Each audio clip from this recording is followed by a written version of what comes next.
Dear students, আজকে আবার লক্ষ্যভেদ সিরিজের একটা নতুন ক্লাস নিয়ে এসেছি এবং আজকের ক্লাসে তোমাদের জন্য থাকছে রাইডার্স টু দ্য সি নাটকটি থেকে কতকগুলি খুব গুরুত্বপূর্ণ এমসিকিউজ।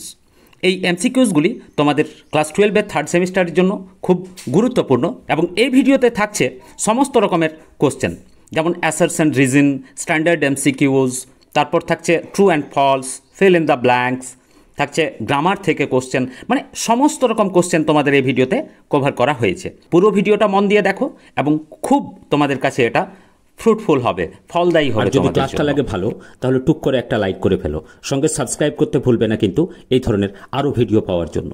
তাহলে চলো দেখে নেওয়া যাক। তো দেখে নেওয়া যাক আজকের ক্লাসের প্রথম প্রশ্নটি। Who is the author of Riders to the Sea? Riders to the Sea নাটকটির অথর অর্থাৎ লেখককে? তোমাদের উত্তর ভালোভাবেই জানা আছে, J.M. সিঞ্জ অর্থাৎ জন মিলিংটন সিঞ্জ। নেক্সট দেখে নাও এরপর সেকেন্ড প্রশ্নটা। The play is set in, এই নাটকটির পটভূমি হচ্ছে ডাবলিন প্রথম অপশন, 2 নম্বর option a cottage in the Aran Island, Aran আইল্যান্ডের একটা ছোট্ট কুটির। কোনটা হবে? বিয়ের উত্তরটা ঠিক হবে। লন্ডন হবে না, গলওয়ে সিটি হবে না।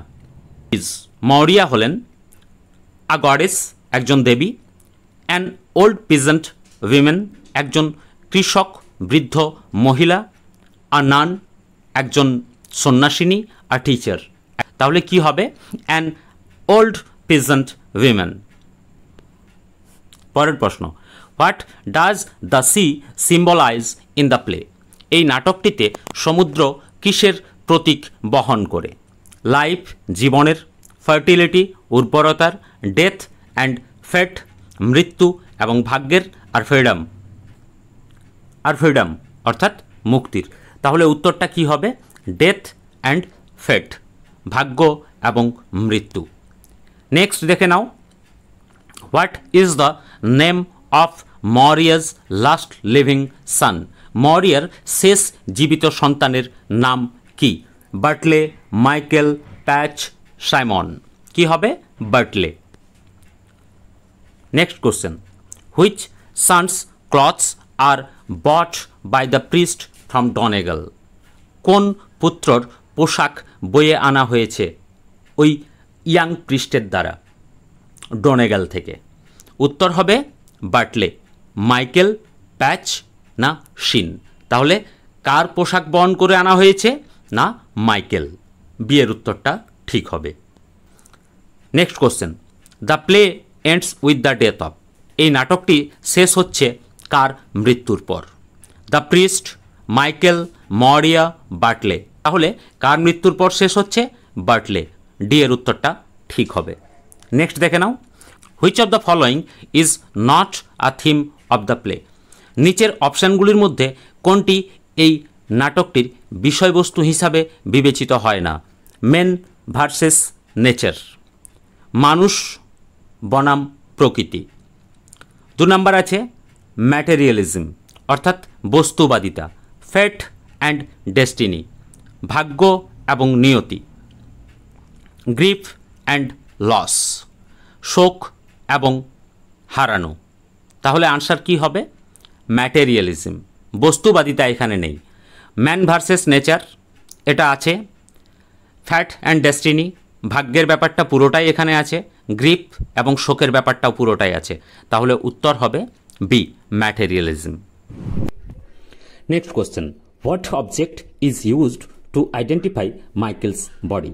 মাইকেলের বডিটাকে শনাক্তকরণ করার জন্য কোন জিনিসগুলিকে ব্যবহার করা হয়েছে? হিজ রিং, তার আংটি, হিজ ওয়াকিং স্টিক্স, তার হাঁটার ছড়ি, তারপর আছে হিজ শার্টস অ্যান্ড স্টকিং অর্থাৎ তার জামা এবং মোজা, আর লাস্ট অপশানটা আছে ডি, আ ক্রুসিফিক্স অর্থাৎ একটা ক্রস। তাহলে তার বডিটাকে আইডেন্টিফাই করার জন্য কোনটাকে ব্যবহার করা হয়েছে? His shirts and stocking. What kind of play is Riders to the Sea? Riders to the সি কী ধরনের নাটক? ফার্স মানে প্রহসন, ট্র্যাজেডি মানে বিয়োগান্তক নাটক, কমেডি মিলনাত্মক নাটক, স্যাটায়ার উপহাসমূলক। তাহলে এটা কি হবে? ট্র্যাজেডি মানে বিয়োগান্তক নাটক। এখানে মানুষের দুঃখের এবং বিয়োগের কথা বলা হয়েছে। Next question, the Sea is both. এখানে সমুদ্র দুরকম ভূমিকায় পালন করে, প্রোভাইডার দাতার ভূমিকা পালন করে অ্যান্ড এ ড্যাশ, এবং আরেকটা অন্য একটা জিনিসের ভূমিকা পালন করে।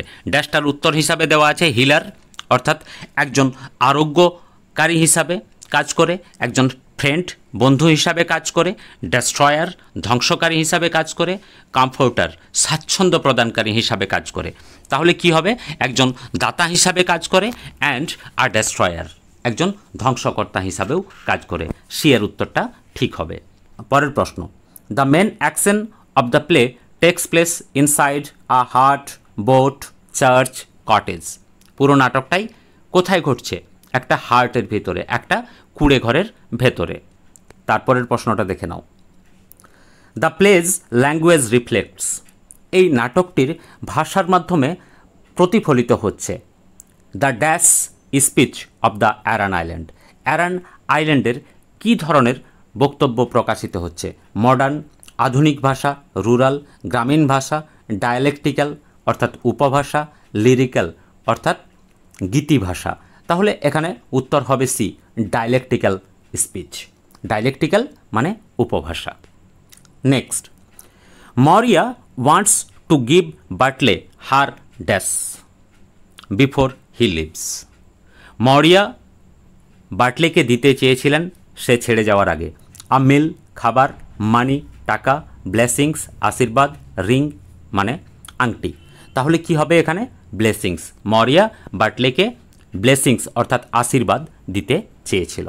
Next, the body of Bartley is brought home on a dash, অর্থাৎ বাটলের বডিটা বাড়িতে আনা হয়েছিল কিসে করে? কিসে হবে? উত্তর ডাঙ্কি মানে গাধাই, কার্ট গরুর গাড়ি, প্লাঙ্ক মানে প্লাঙ্কে করে, বেড অর্থাৎ বিছানায় করে। তাহলে কি হবে? প্লাঙ্কে করে। True or false? Maurya is confident that Bartley will return. Maurya পুরোপুরি আত্মবিশ্বাসী ছিলেন যে বাটলে ফিরে আসবেই আসবে। তাহলে ট্রু না ফলস? এটা হবে ফলস। তিনি সম্পূর্ণরূপে কনফিডেন্ট ছিলেন না। Nora and Cathleen are Maurya's daughters. Nora এবং ক্যাথলিন মরিয়ার মেয়ে। The priest insist on holding a funeral of Michael. ওই প্রিস্ট অর্থাৎ তরুণ যাজক ইনসিস্ট খুব জেদ করেছিল অন হোল্ডিং আ ফিউনারাল, একটা অন্ত্যেষ্টিক্রিয়া। ফিউনারাল মানে মৃত্যুর পর যে ক্রিয়াগুলি করা হয় সেগুলিকে অন্ত্যেষ্টিক্রিয়া বলা হয়, ফিউনারাল। তাহলে এখানে প্রশ্নটার পুরো মানেটা দাঁড়াচ্ছে যে ওই তরুণ যাজক খুব বেশি জেদ করেছিলেন মাইকেলের অন্ত্যেষ্টিক্রিয়ার জন্য। না, উত্তরটা ভুল। তিনি বলেছিলেন যে চিন্তা করার দরকার নেই, কারণ মাইকেলের একটা সুষ্ঠু এবং সুন্দর ব্যারিয়াল হয়েছে, সুন্দর কবর দেওয়া হয়েছে। The play has a happy ending. এই নাটকটি খুব সুখী এন্ডিং হয়, সুখকর সমাপ্তি হয়। তাহলে ট্রু না ফলস? এখানে হবে false. The sea represents an uncontrollable force of nature. এখানে সমুদ্রকে অনিয়ন্ত্রিত একটা শক্তি হিসাবে দেখানো হয়েছে। কথাটা একেবারে সত্যি, কারণ সমুদ্রের শক্তিকে কোনোভাবেই নিয়ন্ত্রণ করা যাচ্ছে না, অন্তত এই নাটকটিতে। Next, the Riders to the Sea is one act play. এই রাইডার্স টু দ্য সি হচ্ছে একটা একাঙ্ক নাটক। ট্রু না ফলস? তাহলে উত্তর হবে ট্রু, একাঙ্ক নাটক। নেক্সট দেখে নাও, অ্যাসারশন এবং রিজন থেকে। Bartley dies in the end. Bartley অবশেষে মারা যায়। He slips and falls into the sea from his horse. সে ঘোড়া থেকে পিছলে পড়ে যায়। তাহলে উত্তরটা কি হবে? না, বাটলে মারা যায়, কিন্তু কিভাবে মারা যায় সেটা কোথাও উল্লেখ নেই। সুতরাং আমাদের উত্তর কোনটা হবে? না, true. A is true and R is false. Next question, Maurya blesses বাটলি before he leaves. মরিয়া আশীর্বাদ দেয় তার ছেলে বাটলেকে সে ছেড়ে যাওয়ার পূর্বেই, সমুদ্রযাত্রার যাওয়ার পূর্বেই। রিজন রয়েছে she accept fate before he departs. তার বিচ্ছেদের আগেই সে ভাগ্যকে মেনে নিয়েছিল, অর্থাৎ মৌরিয়া বাটলের বিচ্ছেদের আগেই ভাগ্যকে মেনে নিয়েছিল। এই 2 নম্বরটা ফলস হবে, কিন্তু 1 নম্বরটা ট্রু হবে। তাহলে 1 নম্বরটা ট্রু এবং 2 নম্বরটা false. A is false, R is true. Next, the sea dominates the life of islander. এখানে বলছে যে সমুদ্র যারা দ্বীপের অধিবাসী তাদের জীবনের উপর কর্তৃত্ব করে। কথাটা একেবারে সত্যি, মানে অ্যাসারশন হবে ঠিক। They live near R dangerous volcano. তারা খুব একটা ভয়ঙ্কর ভলকেনোর পাশে বাস করত। এটা ভুল। প্রথমটা ঠিক হবে, কিন্তু দ্বিতীয়টা ভুল। এ ইজ, এখানে হবে A is true and R is false. Next, the priest brings Michael's clothes. তরুণ যাজক মাইকেলের পোশাকগুলি নিয়ে এসেছিল। He found the body himself. সে নিজে বডিটা দেখেছিল। তাহলে দেখো, প্রিস্ট অবশ্যই মাইকেলের পোশাকগুলি নিয়ে এসেছিল, তিনি নিজে মাইকেলের বডিটা দেখেননি। সুতরাং A true R false. A is true, B এর উত্তরটা ঠিক হবে। নেক্সট দেখে নাও, assertion. Riders to the Sea reflects Irish rural life. এই রাইডার্স টু দ্য সি নাটকটি প্রতিফলিত করে আয়ারল্যান্ডের গ্রামীণ জীবনকে। একেবারে সত্যি কথা। রিজন রয়েছে, the characters use local dialect and customs. সমস্ত চরিত্রগুলি এখানে একটা উপভাষা ব্যবহার করে, অ্যান্ড কাস্টমস, এবং সেখানকার কাস্টমস ফলো করে। কাস্টমস মানে রীতিনীতি। তাহলে দুটোই এখানে ঠিক হবে, এ এবং B. Both A and R true and R is correct explanation of. দুটোই এখানে ঠিক হবে, এবং অ্যাসারশনের প্রকৃত যুক্তি হিসাবে কাজ করবে কোনটা না, রিজনটা। সুতরাং আমাদের প্রথম প্রশ্নের প্রথম উত্তরটা ঠিক হবে। এ এবং আর দুটোই ঠিক আছে, এবং এখানে রিজনটা অ্যাসারশনের সঠিক যুক্তি হিসাবে সমর্থন করছে। Next, assertion. Maurya becomes calm at the end. Maurya এই নাটকের শেষে একেবারে স্থির হয়ে যায়, শান্ত হয়ে যায়। কাম মানে শান্ত হয়ে যাওয়া। কথাটা একেবারে সত্যি। মরিয়া এই নাটকের শেষে একেবারে শান্ত হয়ে যায়। অ্যাসারশন ঠিক আছে, অর্থাৎ অ্যাসারশন ট্রু। রিজন আছে, she feels there is no man left to lose. কারণ এই মরিয়া অনুভব করে যে আর অন্তত বাড়িতে হারানোর মতো কোনো পুরুষ মানুষ থাকলো না। এটাও সত্যি, রিজনটাও সত্যি। কেন না, রিজনটাতে এখন হারানোর মতো মরিয়ার কাছে আর কিছু নেই, এবং সেই কারণেই সে পুরোপুরি শান্ত হয়ে গেছে।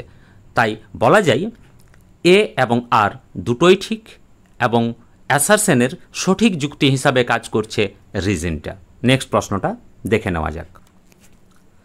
নেক্সট প্রশ্ন দেখে নাও, the play contents mythic and symbolic elements. এই নাটকটি ধারণ করে আছে অনেক কাল্পনিক গল্পের কথা এবং সিম্বলিক এলিমেন্ট এবং প্রতীকী উপাদান।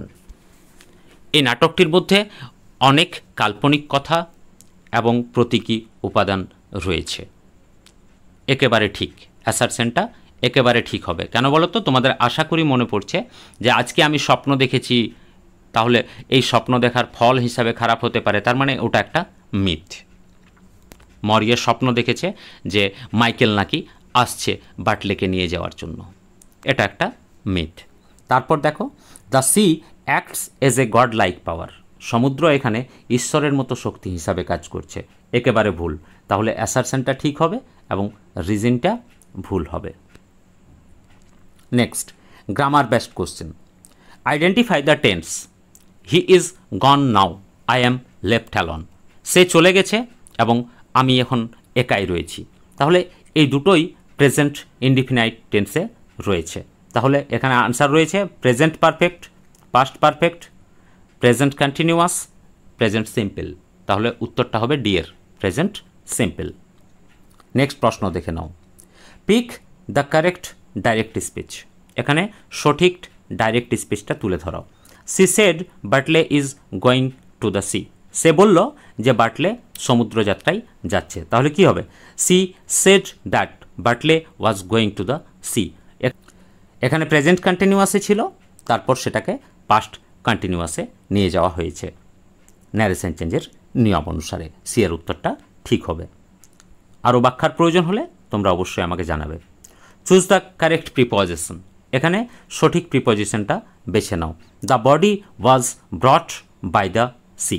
এখানে ব্রট ইন হবে না, ফ্রম হবে না, অফ হবে না, বাই হবে। Brought by the sea passive ভয়েসে আছে, সেই জন্য এখানে by. Blessing is used in the play as. এখানে ব্লেসিং বলতে এই নাটকটিতে বোঝানো হয়েছে ভার্ব, অ্যাডভার্ব, নাউন, কনজাংশন। তাহলে উত্তরটা হবে ব্লেসিং এখানে নাউন হিসাবে ব্যবহার করা হয়েছে। ব্লেসিং মানে আশীর্বাদ হিসাবে ব্যবহার করা হয়েছে, আশীর্বাদ দেওয়া হিসাবে না। আশীর্বাদ দেওয়া হিসাবে যদি ব্যবহার করা হতো তাহলে এটা হতো ভার্ব। নেক্সট ম্যাচিংয়ের প্রশ্নটা একটু দেখে নাও। প্লেস থিম, এই নাটকটার বিষয়বস্তুটা কি? তোমরা আশা করি তোমাদের মনে পড়ছে, ম্যান ভার্সেস নেচার, প্রকৃতি বনাম মানুষ। তাহলে 1 নাম্বারের সঙ্গে ম্যাচ হবে এ। ল্যাঙ্গুয়েজ, একটা ভাষা, কি হবে? Irish dialect. তাহলে 2-এর সঙ্গে সরাসরি ম্যাচ হবে বি। 3-এর সঙ্গে দেখে নাও ম্যাচিংটা। স্ট্রাকচার মানে একটা গঠন, এই নাটকটার গঠন কেমন না? 1 অ্যাক্ট প্লে। তাহলে 3-এর সঙ্গে সি ম্যাচ হবে। টোন, এই নাটকটির স্বর কীরকম না? ট্র্যাজিক, বিয়োগান্তক। তাহলে 4-এর সঙ্গে ডি সরাসরি ম্যাচিং হয়ে যাবে। আজকের ক্লাসে এই পর্যন্তই থাক। পরের ক্লাসে আসছি আরও গুরুত্বপূর্ণ এবং নেক্সট লেভেলের প্রশ্ন নিয়ে। তোমরা দেখতে থাকো চ্যানেলটিকে। যদি তোমাদের পুরো ভিডিওটা দেখার পর চ্যানেলটা ভালো লেগে থাকে তাহলে অবশ্যই আশা করি চ্যানেলটাকে সাবস্ক্রাইব করবে এবং ভিডিওটাকে একটা লাইক দিয়ে যাবে। Thank you, thanks for watching the video.